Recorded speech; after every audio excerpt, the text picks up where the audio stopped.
Good morning बच्चों। Last time हमने आपसे डिस्कस किया था effect of temperature on the states of matter. तो आपके सामने ये डिस्कशन आया। आपने ये समझा कि अगर टेम्परेचर बढ़ाते हैं तो सॉलिड जो है वो लिक्विड में चेंज होता है। सब्सटेंस सॉलिड स्टेट में है, टेम्परेचर बढ़ाने पे वो किस में आ जाएगा? लिक्विड में आ जाएगा। और टेम्परेचर फर्दर बढ़ाएंगे तो वो गैस में आ जाएगा, है ना।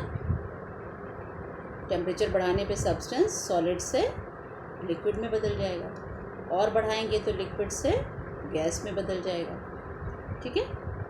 और अगर घटाएंगे तो गैस किस में बदल जाएगी? लिक्विड में बदल जाएगी। और लिक्विड किस में बदल जाएगा? सॉलिड में बदल जाएगा।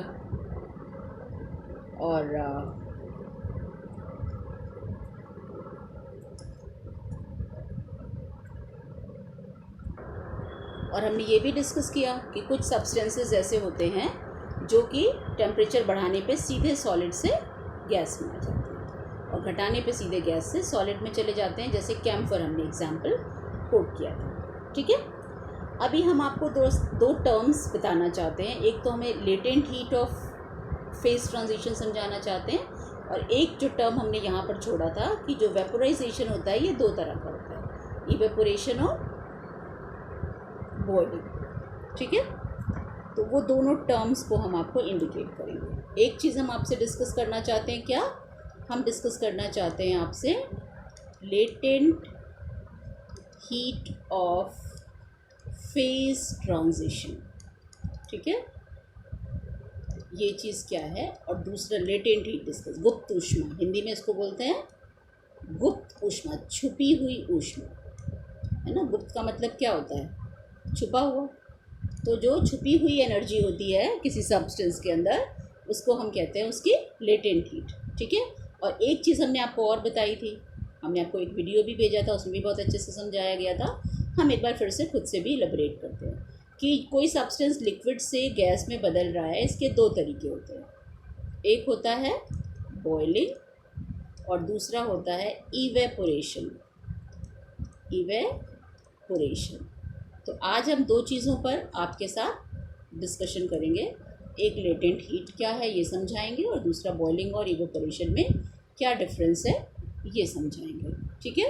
तो पहले हम लेटेंट हीट समझाएंगे।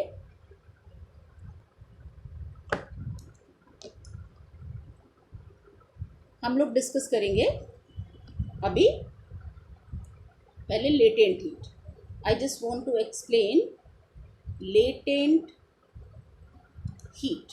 आप थोड़ा सा आराम से इस चीज़ को समझिएगा, ठीक है, बिना मतलब कंफ्यूज नहीं होंगे। कि मेरे पास कोई सब्सटेंस है सॉलिड, ठीक है, और सॉलिड सब्सटेंस को हम हीट कर रहे हैं तो वो लिक्विड में बदल रहा है। आपने आइस को हीट किया, वो लिक्विड में बदल गई। या मेरे पास पानी है, पानी को हम और हीट कर रहे हैं तो पानी किस में बदल रहा है? गैस में, यानी स्टीम में बदल जा रहा है। ये हो क्या रहा है?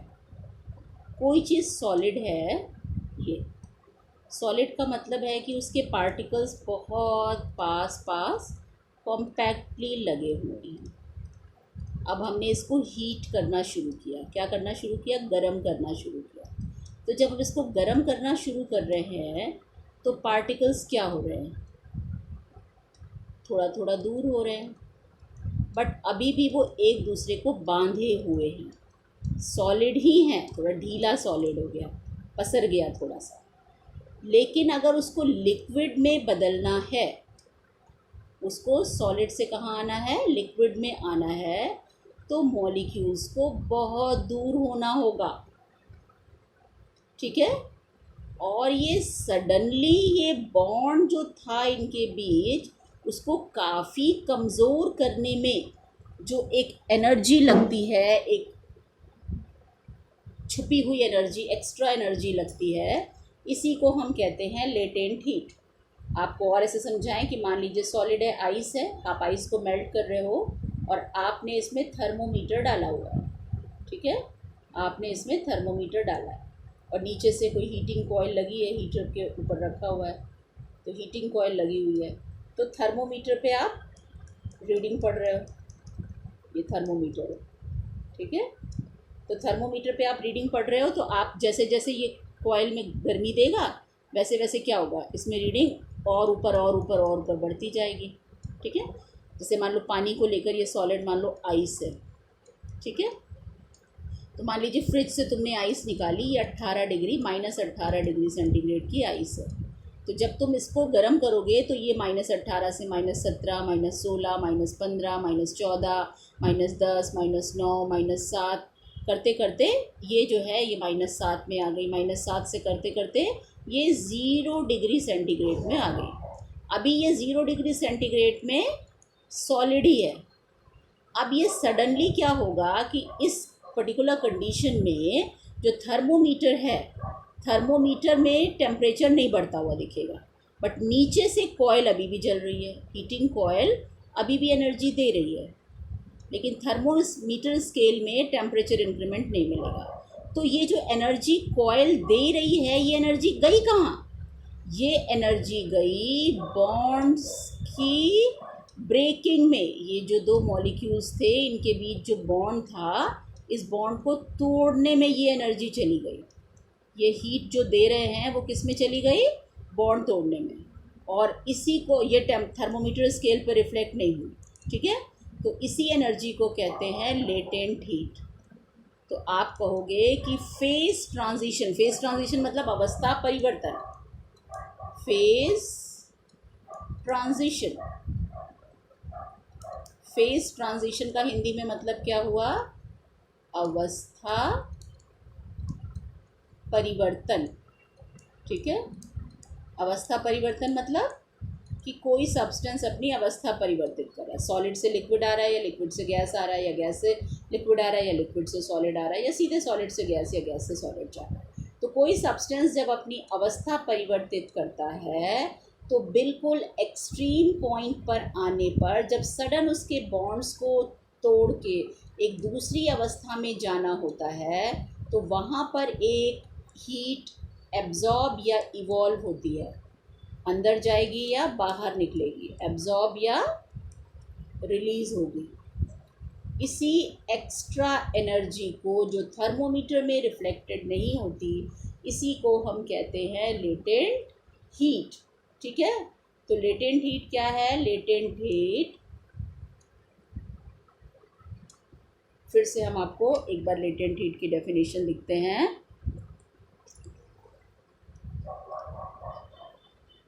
लेटेंट हीट क्या है? Latent heat that extra energy which is used or released to change the bonding condition at time of phase transition. ठीक है, फेज ट्रांजिशन के समय पे जो एक्स्ट्रा एनर्जी लगती या निकलती है उसको हम कहते हैं लेटेंट हीट। ठीक है, अब जैसे लेटेंट हीट का कॉन्सेप्ट थोड़ा और समझो। अभी क्या हो रहा है कि ये लेटेंट, अगर ये जैसे ये सॉलिड है और ये लिक्विड है और ये गैस है, तो सॉलिड से लिक्विड में अगर जा रहे हो तो इसको क्या कहते हो? Fusion. This condition is called as fusion. तो इस समय जो एनर्जी लगेगी उसको हम कहेंगे, सॉलिड से लिक्विड से गैस में जाएंगे तो एनर्जी लगेगी, और गैस से लिक्विड से सॉलिड में आएंगे तो एनर्जी निकलेगी। तो इस समय जो एक्स्ट्रा एनर्जी लगेगी उसको बोलेंगे latent heat of fusion. Liquid से गैस में जाने में जो लगेगी वो कहलाएगी लेटेंट हीट ऑफ वेपोराइजेशन। ठीक है, गैस से लिक्विड में जाने में जो लगेगी उसको बोलोगे लेटेंट हीट ऑफ मेल्टिंग।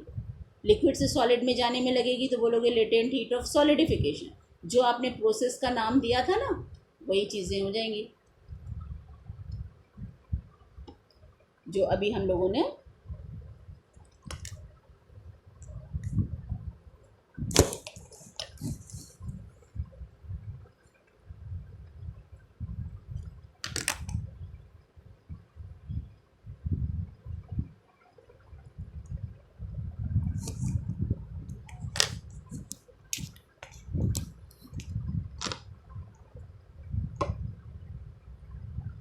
यहाँ देख रहे हो, ये देख रहे हैं कि ये जो कंडीशन है क्या है, ये फ्यूजन है। तो फ्यूजन के समय जो एनर्जी लगेगी, एक्स्ट्रा एनर्जी, उसको हम कहेंगे लेटेंट हीट ऑफ फ्यूजन। यहाँ पे जो लगेगी उसको हम कहेंगे लेटेंट हीट ऑफ, एच मतलब heat, latent heat of solidification. इस समय जो लगेगी वो लेटेंट हीट ऑफ सब्लिमेशन। इस समय जो लगेगी वो क्या कहलाएगी, लेटेंट हीट ऑफ वेपोराइजेशन। इस समय जो निकलेगी उसको क्या कहेंगे, लेटेंट हीट ऑफ कंडेंसेशन।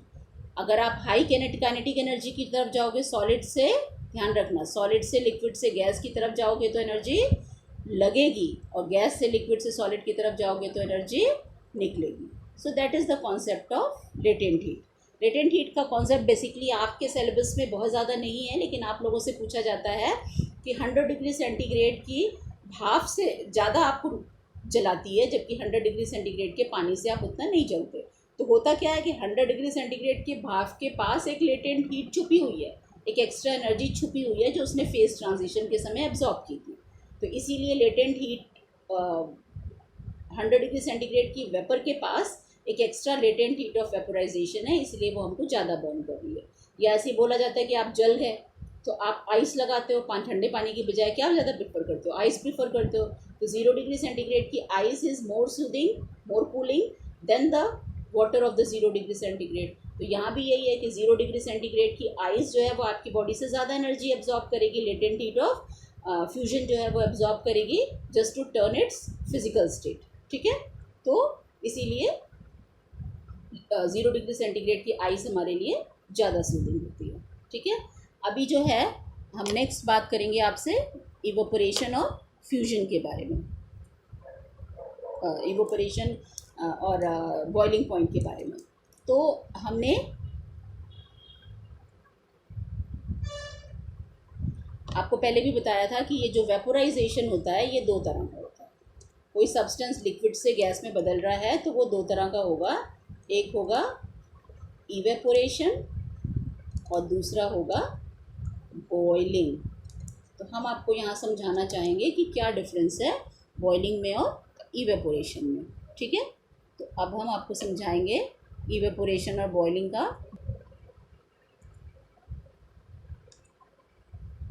तो अब हम आपको समझाएंगे इवेपोरेशन और बॉइलिंग। कोई सब्सटेंस है, पानी है, लिक्विड फॉर्म में, और वो किस में बदल रहा है, स्टीम में यानी गैस में बदल रहा है। किस में बदल रहा है, गैस में। ये वाटर जो है वो लिक्विड फॉर्म में है और हीट करने पर गैस में बदल रहा है। ये चीज़ दो तरह से पॉसिबल है। आपने पानी लिया कंटेनर में और नीचे जो है आपने बर्नर जला दिया। ठीक है, ये गैस बर्नर जला दिया और अपना स्टैंड पे रख दिया, प्लेटफॉर्म पे रख दिया। ये ट्राइपॉड स्टैंड है। ठीक है, तो ये प्लेटफॉर्म पे रखा हुआ है। तो जब तुम बर्नर जलाओगे नीचे से हीट मिलेगी तो ये पानी धीरे धीरे गर्म होगा और फिर इसमें क्या बनेंगे, बबल्स बनेंगे, और बबल्स बनने के बाद ये धीरे धीरे गैस में बदल जाएगा। तो इसमें बबलिंग होगी। क्या होगी, बबलिंग, बुलबुले, बुदबुदाहट होगी, बबलिंग होगी, और धीरे धीरे पूरा पानी बबल अप करने लगेगा और फिर उड़ेगा।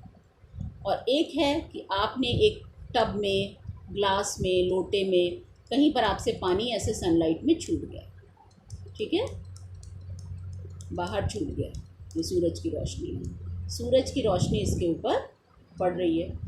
जब सूरज की रोशनी इसके ऊपर पड़ रही है तो ये जो पानी के मॉलिक्यूल्स हैं अंदर, ठीक है, ये अपना अंदर घूम रहे हैं। अब ये पानी के मॉलिक्यूल्स, इसमें जो सरफेस पे ज़्यादा एनर्जी के मॉलिक्यूल्स हैं, वो जब यहाँ से सनलाइट लेंगे तो जब उनकी एनर्जी ज़्यादा हो जाएगी तो वो ऐसे करके गैस बन के उड़ जाएंगे।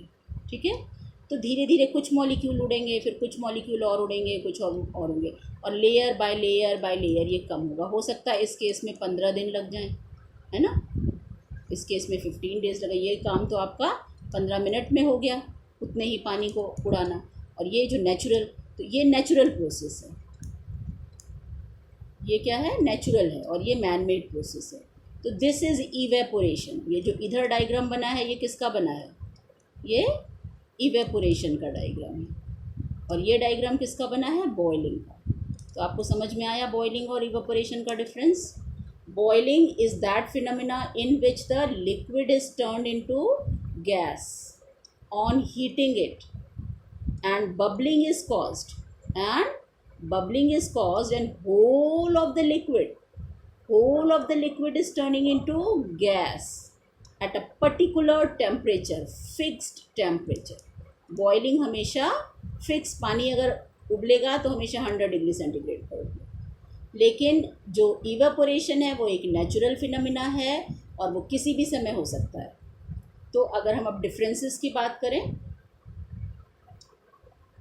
ठीक है, तो डिफरेंसेस बिटवीन इवेपोरेशन एंड, तो अगर बॉइलिंग और इवेपोरेशन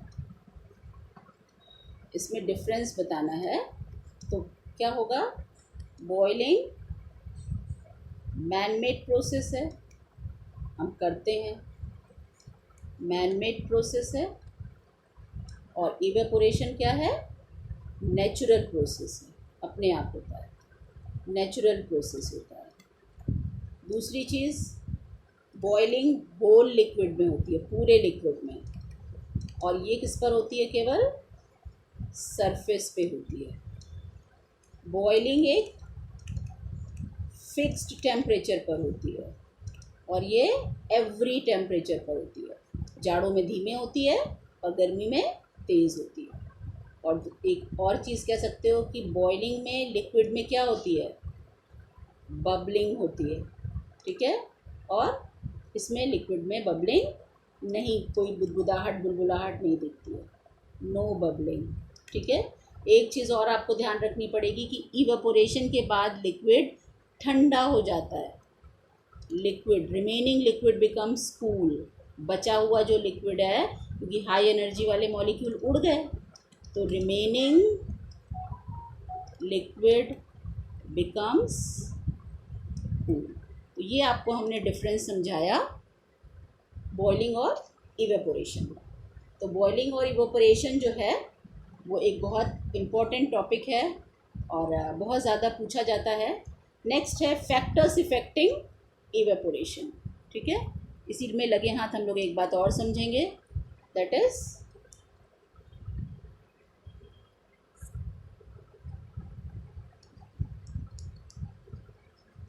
फैक्टर्स अफेक्टिंग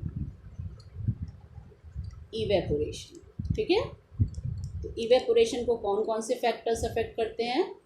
तो इवेपोरेशन को सबसे ज़्यादा तो नेचर ऑफ लिक्विड, ठीक है, नेचर ऑफ लिक्विड, लिक्विड की ज़्यादा इवेपोरेट होने की टेंडेंसी होगी, बॉन्ड्स कमज़ोर होंगे तो ज़्यादा इवेपोरेट होगा, कम इवेपोरेट होने की टेंडेंसी होगी तो कम। जैसे पानी कम इवेपोरेट होता है और ऑर्गेनिक सॉल्वेंट्स ज़्यादा तेज़ी से इवेपोरेट होते हैं। दूसरी बहुत इंपॉर्टेंट चीज़ होती है एटमॉस्फेयर का टेम्परेचर।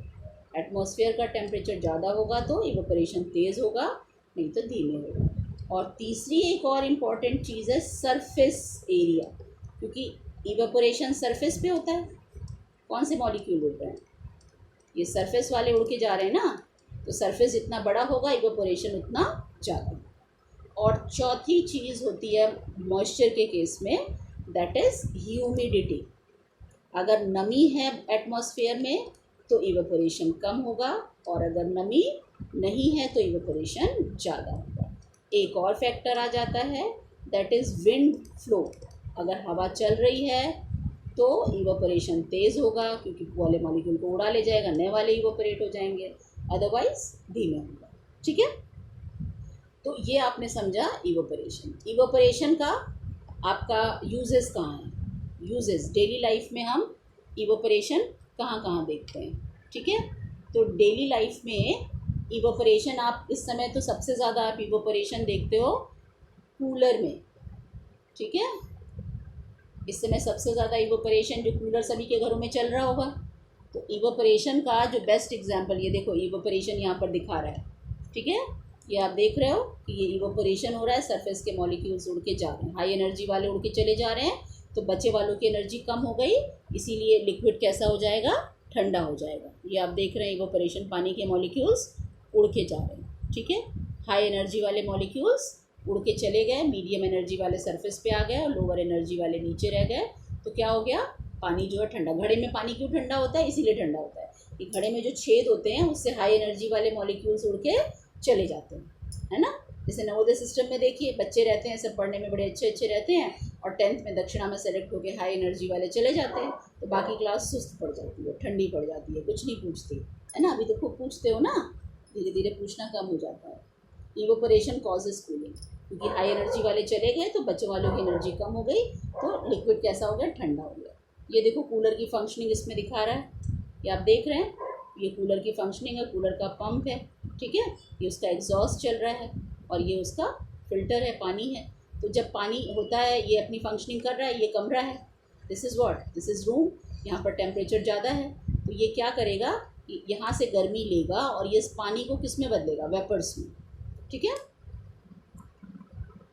ऐसे समझो। ये तुम्हारा रूम है और रूम गर्म है, हॉट रूम है, गर्म कमरा है, और ये क्या है, पानी है। तो ये हॉट रूम से ये जो गर्मी आ रही है, हीट आ रही है, ये गर्मी, ये पानी, ये गर्मी लेगा और अपने आप को किस में बदल लेगा, ये अपने आप को वेपर्स में, स्टीम में बदल लेगा, वेपर्स में बदल लेगा और एग्जॉस्ट उसको बाहर निकाल देगा। तो जितना सारी धीरे धीरे करके पानी जो है हमारी रूम की एनर्जी को एब्जॉर्ब करके उसको बाहर करता जाएगा और धीरे धीरे हमारा कमरा क्या होता जाएगा, ठंडा होता जाएगा, ठीक है। तो ये कूलर की फंक्शनिंग है। अगर ह्यूमिड एटमॉस्फेयर होता है, जैसे आजकल कूलर अच्छा काम नहीं करता क्योंकि इवोपरेशन की रेट कम हो गई है, ह्यूमिडिटी अभी बताया ना मैंने कि ह्यूमिडिटी होगी तो इवोपरेशन कम होगा, और जब आपकी अप्रैल वाली गर्मी होती है तो कूलर बढ़िया काम करता है क्योंकि ह्यूमिडिटी नहीं होती। So this is all about the chapter, ठीक है। आप लोग उसको पढ़ लीजिए, एक्सरसाइजेस कर लीजिए, आप में से बहुत बच्चों ने कर भी लिया, इट्स वेरी गुड। अब नेक्स्ट में हम नया चैप्टर शुरू करेंगे, ठीक है, और हम किसी भी दिन आप लोगों से बाय नेम या बाय रोल नंबर हम आपसे कॉपी मांगेंगे। ओके, थैंक यू बच्चों।